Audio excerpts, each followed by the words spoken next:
End of one year, beginning of another. Out with the old, in with the new, as they say.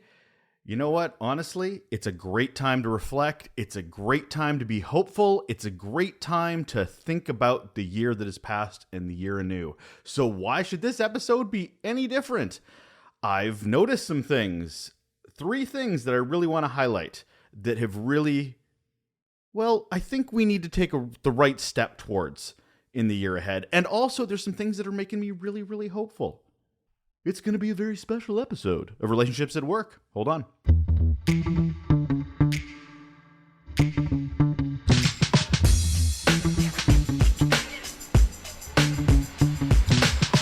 Relationships at Work, the Employee Experience and Workplace Culture Podcast. I'm Russel Lolacher. Thanks for listening.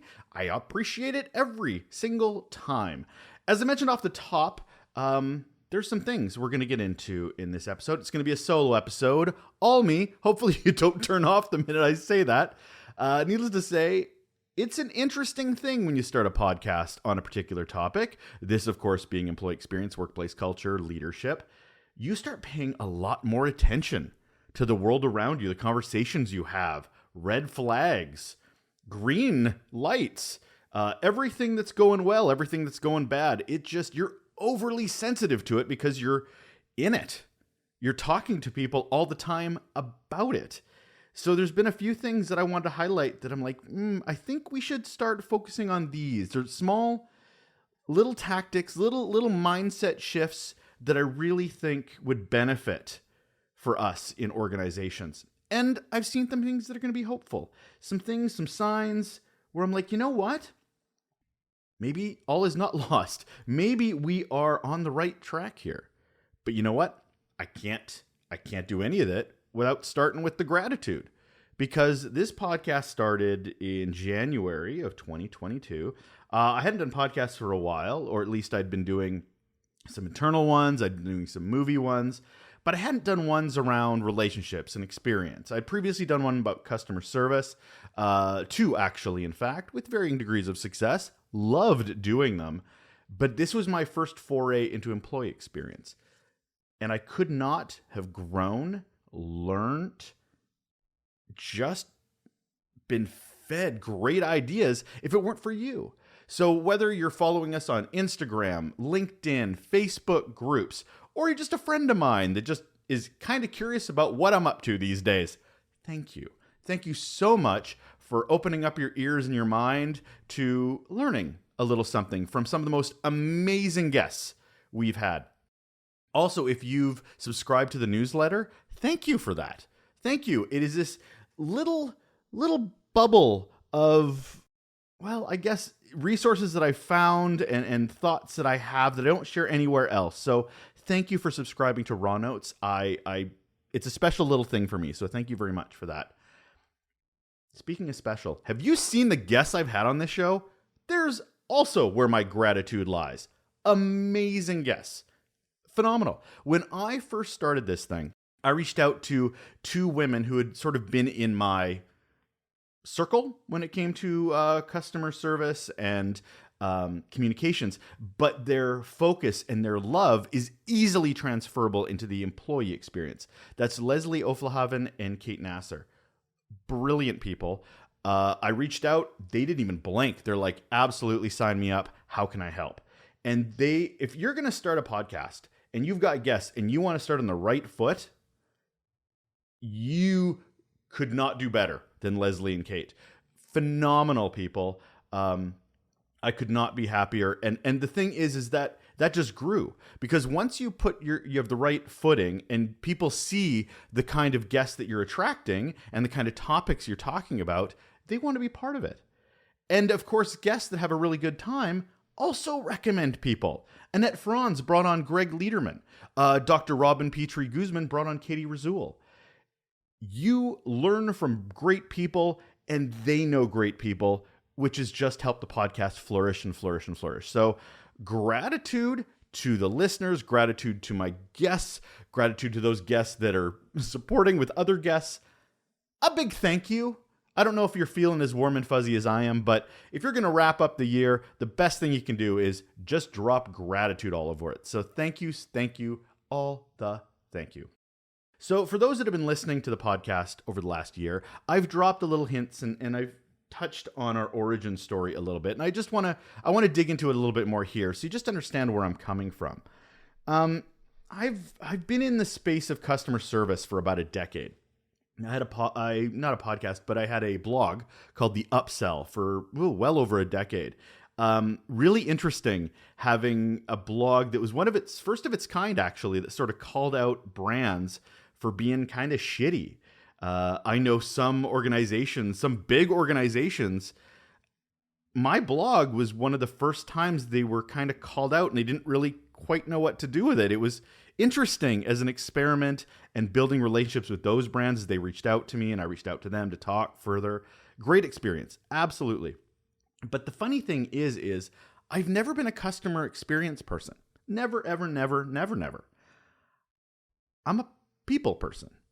I just really hated bullies. I hated brands, organizations, companies that treated people like crap, that thought they were better, that their time was more important than the customer, the people that were giving them money. So I'm out at a conference out in San Francisco. I was on a panel talking about customer experience. And I love talking to other people at conferences, just to hear why they're there, what they're doing, other speakers, what they're trying to get out of it. Anyway, I was out in the food court at this San Francisco one, and I was talking to these other organizations, mom and pop shops to small to medium to large businesses. It was quite the gamut, actually, this thing. Anyway, we talk about customer service because that was the conference, but I would bring up the employee experience because some of the other speakers were, and I noticed that there was some interest, but what was really the uptake? I got so much glazed eyes. As soon as I mentioned employee, it was like, oh yeah, they're important too. My heart broke a little bit. I also had a bit of a light bulb going on because a lot of these organizations, and if you Google books on customer experience, you will see so many of them because the organization's customer equals money equals success, right? I get it. I understand that. But employees are the reasons those customers stick around and give you their money and have a relationship with you long term. So when I saw that there was a need to have a further conversation about employee experience, I pivoted a couple of years ago to go, you know what? It's not about customers for me anymore, even though it is, because relationships at work include customers. But these employees that aren't being heard, that organizations do not prioritize, do not invest in, because they're spending all this time and money at acquisition, not in investment in the organization, professional development, leadership, so forth and so on. So I had a huge light bulb moment. And ever since then, I got really excited about this particular topic. And over the year, new phrases came out like quiet quitting and great reshuffling because COVID certainly shifted the needle when it came to employee experience. So I felt like it was a great time to really dig in and have this conversation. Speaking of which, everything I've heard is not new information. I just saw a blog the other day, or a news article, I can't remember what it was. It was on LinkedIn, and it was this, what executives need to know post-COVID. And you go through this article, and it's stuff employees have wanted and needed pre-COVID forever.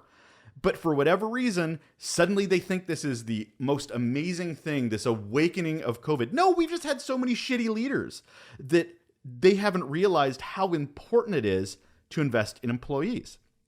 And now employees are feeling empowered to quit, whether it's quiet or physically walking out the door, whether they're great resignation, great reshuffling, whatever you want to call it. Simon Sinek said it best. I love that man.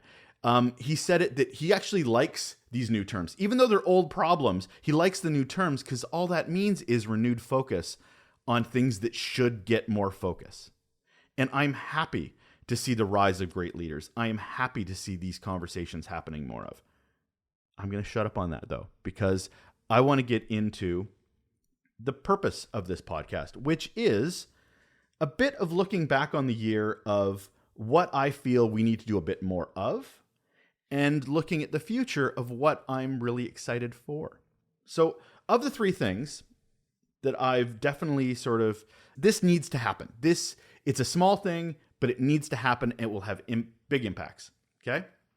Number one, defining things. Oh, we love a keyword. We love a word, a buzzword, whatever it was, whether it's leadership, engagement, culture, values. We love these words. We put them on posters all the time. We write articles. We use them as keywords in anything we put out into the world. Leadership, leadership, leadership, innovation, innovation, innovation, right? It's almost a drinking game at this point. The thing is what I do not see enough of, and what I absolutely think organizations will benefit from, is defining these terms. Define them, what they mean for you in your organization. Let me give you an example. Leadership. Oh, that one's used a lot. And we immediately think we know what it means. Even though by saying leader, that could be good or bad leader. We just say leader. Right away, that's a missed opportunity for definition. So as an organization, what I'd love to see is them dig down and go, this is what a leader is in our organization. These are the values, these are the actions, this is the path they take. This is what we expect from our leaders to be successful here to be a leader. Doesn't matter about hierarchies, or it might, depends on how you define it. What does this do? Two benefits. One, it tells people that want to be successful in this organization what to do. It gives them the blueprint right there. This is the person that is a leader.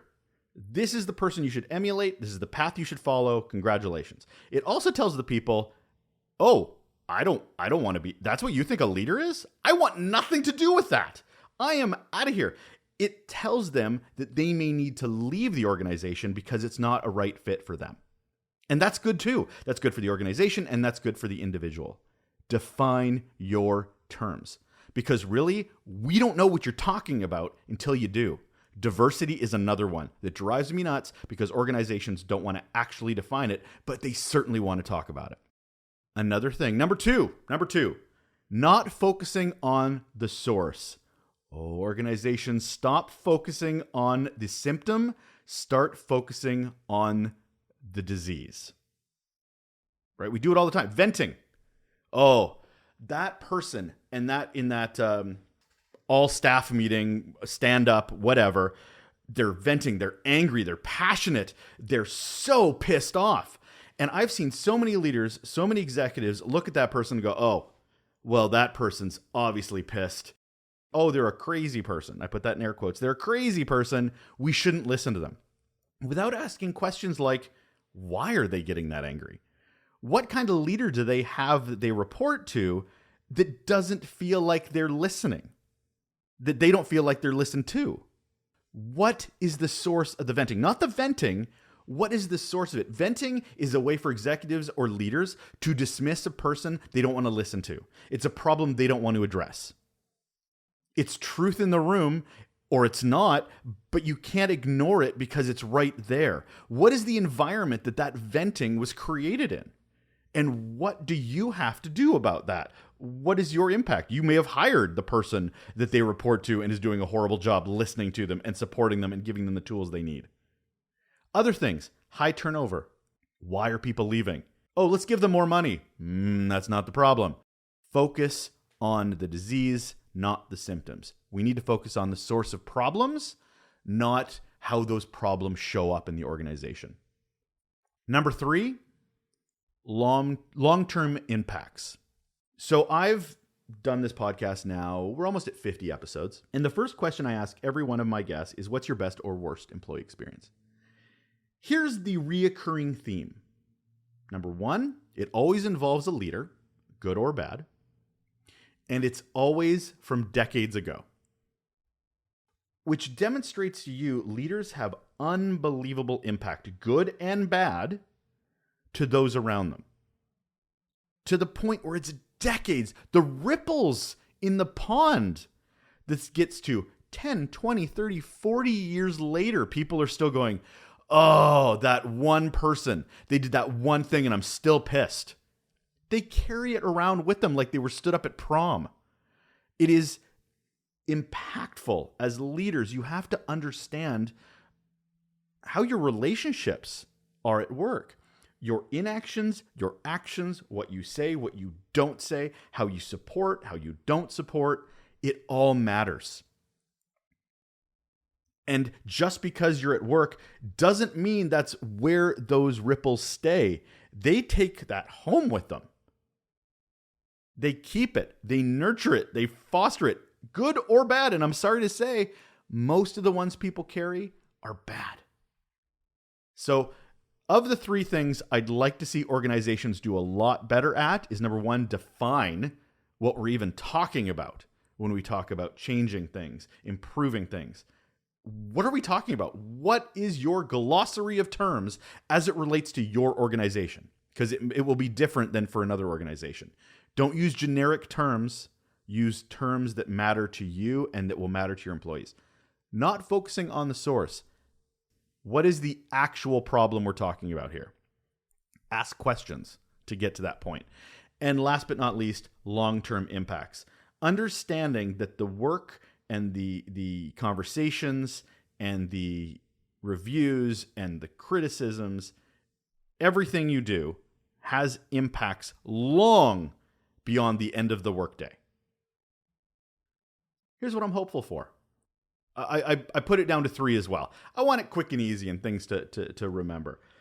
Number one thing that I'm hopeful for 2023 and beyond is the conversations. I think in the last couple of years, I could not be happier at the conversations we're having. We're having a lot more fierce, difficult conversations about what matters at work. People at meetings are feeling emboldened to share their feelings, their thoughts, their concerns, their mental health has never been a bigger topic. Diversity, equity, inclusion, belonging. These are terms you would have never heard 10 years ago at the majority of organizations. Certainly a few leading organizations, but not to the level now. It's crazy, the conversations, and nobody's looking at you, on the side, out of the corner of their eye going, oh, this idiot again. No, these not only are conversations, they're weighted conversations. You can't bring up these terms without people taking them seriously. That's fantastic. These are heavy, deep conversations we're having, and I see that conversation just continuing on and on. Hopefully some money is backed up behind it in organizations, programs, awareness, but at least we're starting to have those conversations a lot more at every level of the organization, not just when you go home out of anger and frustration that nobody listens to you at work. Number 2 that I'm hopeful for in 2023, more bullshit is being called out. By far, I mentioned the conversation about being emboldened, but also people are calling out going, I'm burnt out. These are my boundaries. Stop treating me like this or I will leave. My end of my day ends here. Stop calling me on the weekends. Countries are putting up legislation that says you can't text or connect with your employees on weekends and evenings for their own mental health. And employees are demanding it. They want to work from home. They want accessibility. An example is posting salaries. I actually get mad now when I see posts online for jobs when I'm like, what does this job pay? Because they're asking for a lot, and I bet you they don't pay very much, or they would have posted it. So why would I look at that as a viable job? Why would anybody look at that as a viable job where they have the right experience, but they're going to be undervalued? Simply because they didn't put the salary in there. If you post that on LinkedIn, there is comments going, where's the salary? What's the salary range? How is it competitive? How are you? I love it. I eat it up. It makes me feel good and warm inside because organizations should be called out for that kind of behavior. And also what I'm hopeful for 2023, that we find each other. That even if there are people in your organizations that you may not connect with, you can find like-minded people in other professional communities, creative communities that you can link with. And I find that people are reaching out, especially on communities like LinkedIn. LinkedIn has exploded in the last couple of years. I'm a big fan of where that is, especially as other social platforms have kind of fallen apart. We won't get into that too much. But needless to say, I love communities like LinkedIn where you're finding people in other industries who are like-minded, who are interested, who want to do better, who want to raise the bar. Because employee experience workplace culture is very universal. Whatever widget or service that you create, that can change industry to industry. But how you treat people, how you build trust, it amazes me So I do this presentation on the impacts of leadership, good and bad. And I talk about trust a little bit. And what I find just mind-blowing is that people think once they walk through those doors, once they boot up their computer, that building trust is somehow this weird, new, different thing. When we have friends, we have, partners in our lives that we build trust with about being accessible, being honest, being available, not saying sorry, all these things that any psychology magazine or book will tell you how to build trust. It's no different in the workplace. But for whatever reason, we think it's different. Sorry, crazy sidebar there. But needless to say, going back, people are finding each other that are like-minded. They're building community so that they could even take things they learn from their new community and bring it to their own organizations as ways of learning. I love it. I absolutely love it, and I want to see more of it. And I love that LinkedIn is growing and prospering because people are leaving other platforms and coming to LinkedIn and finding it as a great place to connect with. I don't work for LinkedIn. I don't get any money for LinkedIn. I'm just happy with what they do there and how they do it. I'm hopeful for conversation. I'm hopeful for truth to power, calling out bullshit, and that we're finding each other, that we are building community through platforms like LinkedIn. There are other platforms too, like Medium and so forth, but LinkedIn's the one I just wanted to highlight because that's the one I'm having the most fun with these days. So that's it. I feel like 2022 is a weird year as we get out of a pandemic and we start getting to some level of normality. Depending on where you live in the world, that level may be different depending.